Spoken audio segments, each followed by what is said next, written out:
Audio Jungle. Good morning student, आप सबका स्वागत है केमिस्ट्री विद कृष्णा अग्रवाल में।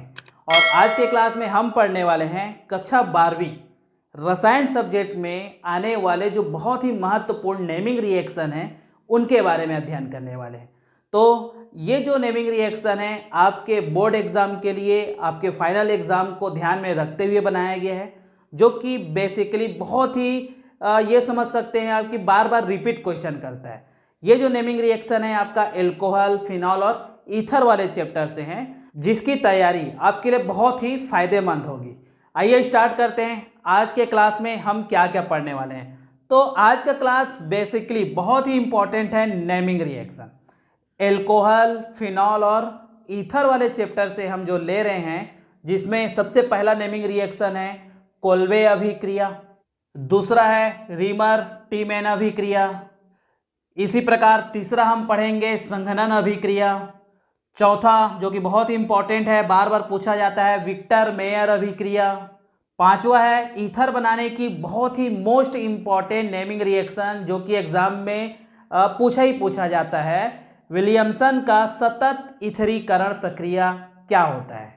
और इसी प्रकार आज के क्लास में हम जो छठवां नेमिंग रिएक्शन देखेंगे, विलियमसन संश्लेषण। आज के क्लास में बच्चों बहुत ही इंपॉर्टेंट ये 6 नेमिंग रिएक्शन जो कि एग्ज़ाम में बार बार पूछा जाता है, आप बिना स्किप किए वीडियो को देखिए और आगे जो आपके फ्रेंड हैं जो क्लास 12th में हैं उनको फॉरवर्ड कीजिए, ताकि इस क्लास का बहुत अच्छे से वो फ़ायदा उठा सके। आइए स्टार्ट करते हैं। सबसे पहला नेमिंग रिएक्शन कोल्बे अभिक्रिया।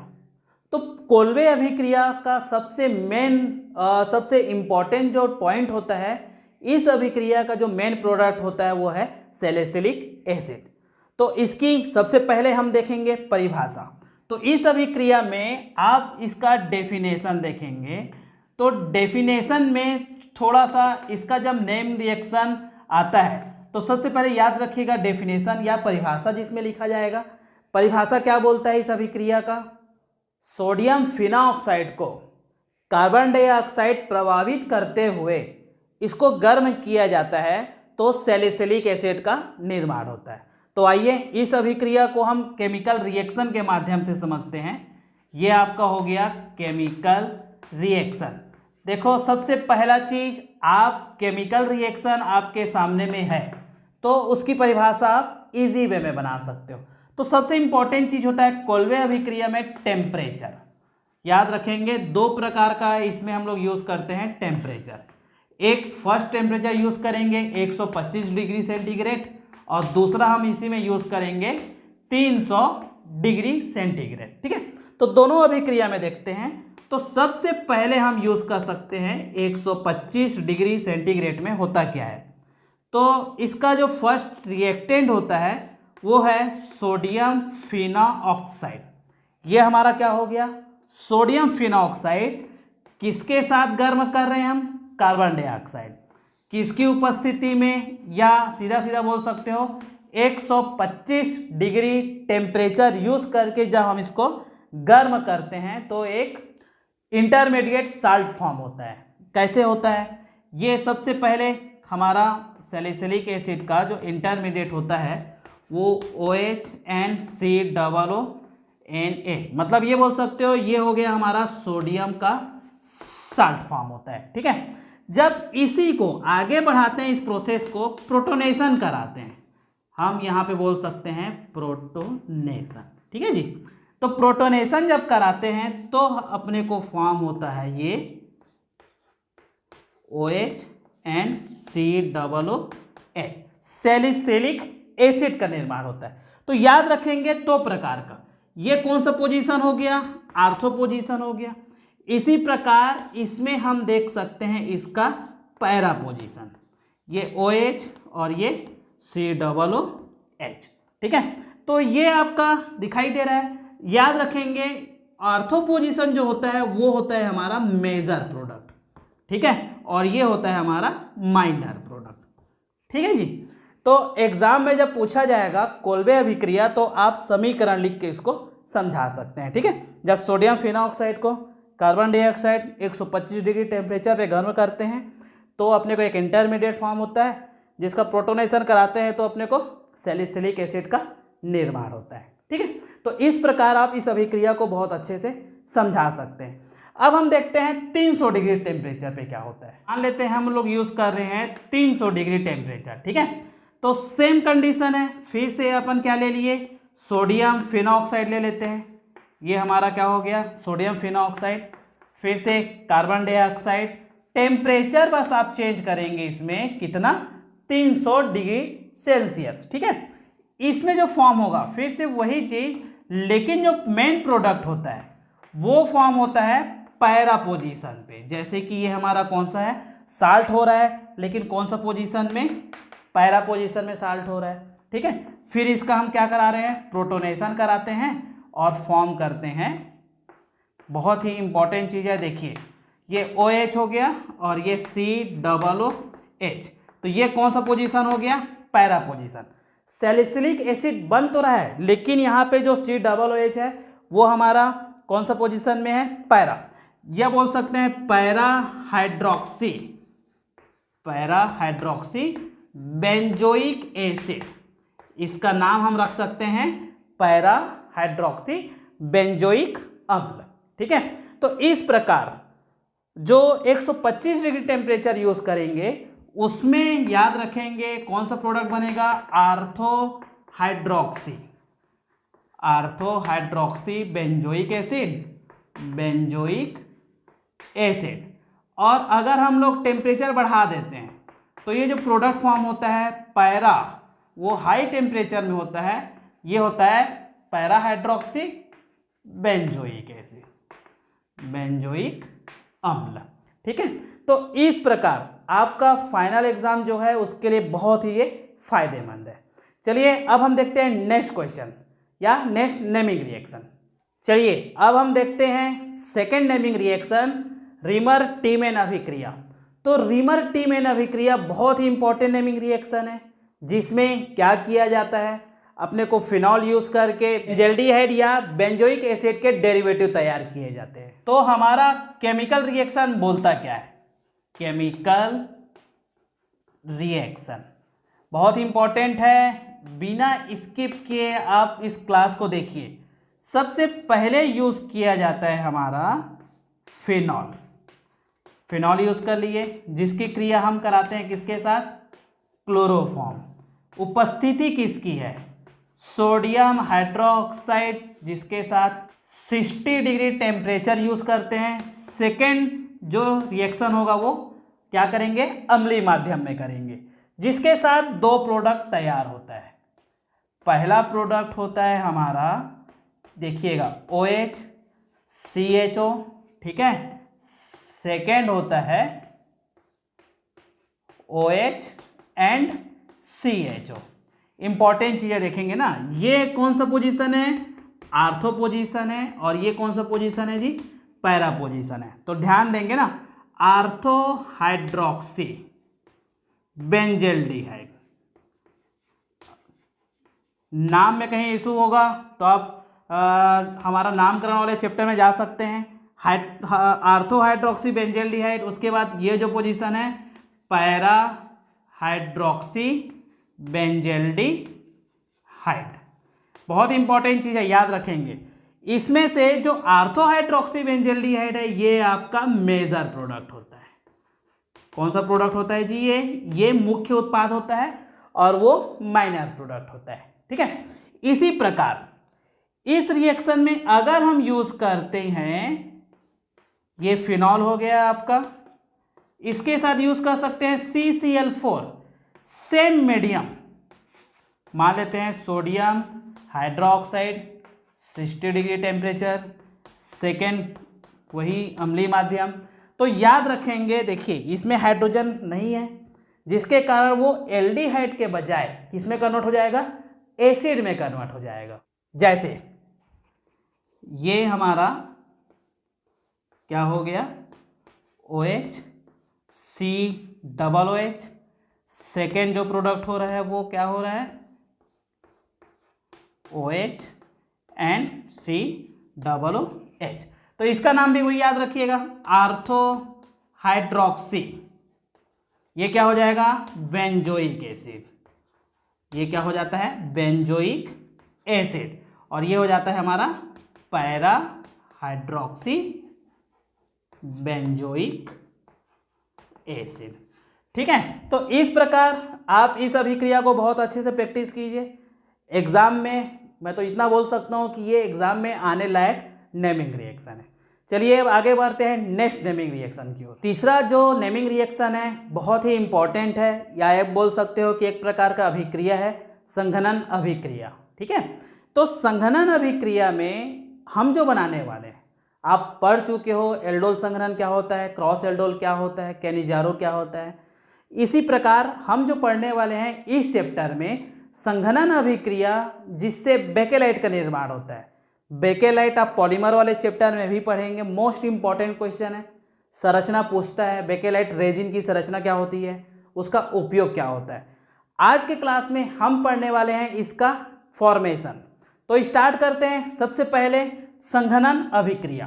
तो संघनन अभिक्रिया क्या होता है, जब फिनॉल की अभिक्रिया फॉर्मल्डिहाइड की अधिकता में कराई जाती है तो बेकेलाइट का निर्माण होता है। चलिए इसको हम देखते हैं केमिकल रिएक्शन के माध्यम से। केमिकल रिएक्शन, तो केमिकल रिएक्शन के माध्यम से देखेंगे तो परिभाषा आप लिख लीजिएगा। परिभाषा जो मैं बताया, जब फिनॉल की अभिक्रिया, ये हमारे पास क्या है जी, फिनॉल है, किसके साथ अभिक्रिया कराते हैं, HCHO, इसका नाम होता है फॉर्मेल्डिहाइड। फॉर्मेल्डिहाइड ये याद रखेंगे। तो इस प्रकार फिनॉल की क्रिया फॉर्मेल्डिहाइड की अधिकता में, इसकी संख्या ज़्यादा लेंगे तो इसमें किसका निर्माण होता है, तो ये आप बोल सकते हो इसमें बेकेलाइट का निर्माण होता है। याद रखेंगे ना, ये OH हो गया, CH2OH, CH2OH एंड CH2OH। इस प्रकार का सिंपल नोमेनक्लेचर होता है 2,4,6 ट्राई हाइड्रोक्सी मेथिल फिनॉल। इस प्रकार आपको इसका सिंपल नाम भी जानना जरूरी है, इसका IUPAC नाम भी उतना ही जरूरी होता है। ठीक है, तो इस प्रकार और हम आगे जब इसकी संख्या जो इस प्रकार जो बेकेलाइट फॉर्म हो गया या 2,4,6 try hydroxy methyl phenol form हो गया, तो इसको जब हम संघनित करते हैं तो बेकेलाइट का निर्माण होता है। इस संरचना हम देख सकते हैं, बेकेलाइट में जो मॉलिक्यूल्स होते हैं उनको संघनन करते हैं, OHCH2। बहुत ही इजी है, एक दो बार प्रैक्टिस करके आप इसको बहुत अच्छे से बना सकते हैं। OH और ये इधर CH2 एंड OH, CH2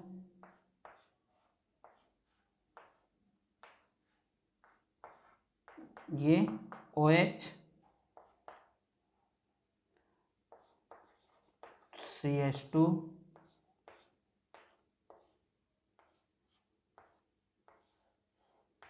और ये OH और ये CH2 और ये यहाँ पे। ठीक है, तो इस प्रकार आप बेकेलाइट का ये पॉलीमर फॉर्म कर सकते हैं। ठीक है, तो एग्जाम में जब आएगा कि संघनन अभिक्रिया क्या होता है, तो फिनॉल की जो संख्या होती है फॉर्मेल्डिहाइड की अधिक मात्रा यूज करके बेकेलाइट का निर्माण करते हैं। ठीक है, तो इसको आप थोड़ा सा प्रैक्टिस करके ये कर सकते हैं, इसको अलग किया जा सकता है। ठीक है, तो इस प्रकार हमारे पास संघनन अभिक्रिया कंप्लीट होता है। अब आगे का रिएक्शन जो कि बहुत ही इंपॉर्टेंट है, आप हमारे क्लास में बने रहिए, बिना स्किप किए देखिए, जो रिएक्शन बहुत ही इंपॉर्टेंट है। नेक्स्ट देखते हैं बहुत ही इंपॉर्टेंट विक्टर मेयर टेस्ट। तो विक्टर मेयर टेस्ट जो होता है वो एल्कोहल का, जैसे कि प्राइमरी एल्कोहल, सेकेंडरी एल्कोहल और टर्सरी एल्कोहल जो होते हैं उनको टेस्ट करने के लिए इसका उपयोग किया जाता है। तो इस अभिक्रिया का, इस नेमिंग रिएक्शन का बहुत ही अच्छा वीडियो बनाया गया है, जो आप इस क्लास के डिस्क्रिप्शन में जाके इसका लिंक से आप इस वीडियो को देख के अच्छे से स्टडी कर सकते हैं। अब हम देखने वाले हैं पांचवा नेमिंग रिएक्शन जो बहुत ही इंपॉर्टेंट नेमिंग रिएक्शन है, विलियमसन का सतत ईथरीकरण अभिक्रिया। तो विलियमसन का सतत ईथरीकरण अभिक्रिया किस लिए इंपॉर्टेंट है? इसमें ईथर का निर्माण किया जाता है। तो ईथर का निर्माण करने के लिए क्या तरीका यूज कर सकते हैं? जब एथिल अल्कोहल के बहुत सारे अणुओं को सांद्र सल्फ्यूरिक एसिड की उपस्थिति में गर्म किया जाता है तो एक अणु जल को बाहर निकालकर ईथर का निर्माण करता है। ठीक है, या कभी कभी ये पूछ देता है कि डाई एथिल ईथर बनाने की विधि को समझाइए। तो अब हम देखते हैं केमिकल रिएक्शन के माध्यम से। केमिकल रिएक्शन, तो जब केमिकल रिएक्शन में आता है तो क्या बोला जा रहा है? C2H5OH C2H5OH। ठीक है, तो हम किसकी उपस्थिति में क्रिया करा रहे हैं? सांद्र सल्फ्यूरिक एसिड। यहाँ पे लिख सकते हैं हम कॉन्सनट्रेट H2SO4। यहाँ से क्या बाहर हो गया जी हमारा? -H2O, और ये बन जाता है C2H5O एंड C2H5। अब यहाँ पे H2O को आप यहाँ लिखो या यहाँ लिखो, ये आपकी मर्जी है। ठीक है, दोनों सही है हमारा। यहाँ पे परिभाषा क्या बोल सकता है? जब एथिल अल्कोहल के दो अणु को सांद्र सल्फ्यूरिक एसिड की उपस्थिति में गर्म करते हैं तो जल के एक अणु बाहर निकलता है और निर्माण किसका करता है? डाई एथिल ईथर का निर्माण करता है। ठीक है, अब हम देखने वाले हैं छठवां नेमिंग रिएक्शन, विलियमसन संश्लेषण। कंफ्यूजन क्वेश्चन रहेगा, याद रखिएगा। विलियमसन का सतत ईथरीकरण अभिक्रिया अलग होता है, विलियमसन संश्लेषण अभिक्रिया अलग होता है। तो विलियमसन संश्लेषण अभिक्रिया की परिभाषा होती है, देखते हैं केमिकल रिएक्शन के माध्यम से परिभाषा बनाते हैं। तो हम देखने वाले हैं इसका केमिकल रिएक्शन। याद रखिएगा सबका, अगर आपको केमिकल रिएक्शन याद है तो परिभाषा बनाने में अपने को किसी भी प्रकार का कोई परेशानी नहीं होता। इसलिए जितना भी नेमिंग रिएक्शन है उसको आप क्या करेंगे? नोट कर करके, उसको प्रैक्टिस कर करके आप उसको रिवीजन करेंगे, तैयारी करेंगे। तो चलिए देखते हैं केमिकल रिएक्शन में क्या होता है। जब एल्किल हाइलाइट की अभिक्रिया सोडियम एल्कोऑक्साइड के साथ कराते हैं तो ईथर का निर्माण होता है तथा सोडियम के हाइलाइट बाहर होते हैं। ठीक है, अब यहाँ पे R के जगह में हम लिख सकते हैं CH3 C2H5, जो भी लिख सकते हैं, और X के जगह में ब्रोमीन लिख सकते हैं या आयोडीन लिख सकते हैं। अपने हिसाब से कोई सा भी एग्जाम्पल ले सकते हैं, जैसे CH3 यहाँ यूज कर सकते हैं ब्रोमीन, मतलब मेथिल ब्रोमाइड की क्रिया जब CH3O और ये सोडियम मेथॉक्साइड के साथ कराते हैं तो CH3O CH3 die methyl ether का निर्माण होता है तथा सोडियम के ब्रोमाइड बाहर होते हैं। ठीक है, इस प्रकार परिभाषा क्या लिखोगे? जब एल्किल हाइलाइट की क्रिया सोडियम एल्कोऑक्साइड के साथ कराते हैं तो ईथर का निर्माण होता है। इस प्रकार आज हमारा जो नेमिंग रिएक्शन का पार्ट 2 था, पार्ट 1 का लिंक आपको इसके डिस्क्रिप्शन बॉक्स में जाके मिल जाएगा, जिसकी तैयारी आपको आपके रिजल्ट को बहुत ही अच्छा लाने के लिए मदद कर सकता है। ठीक है, तो आज के क्लास के लिए थैंक यू।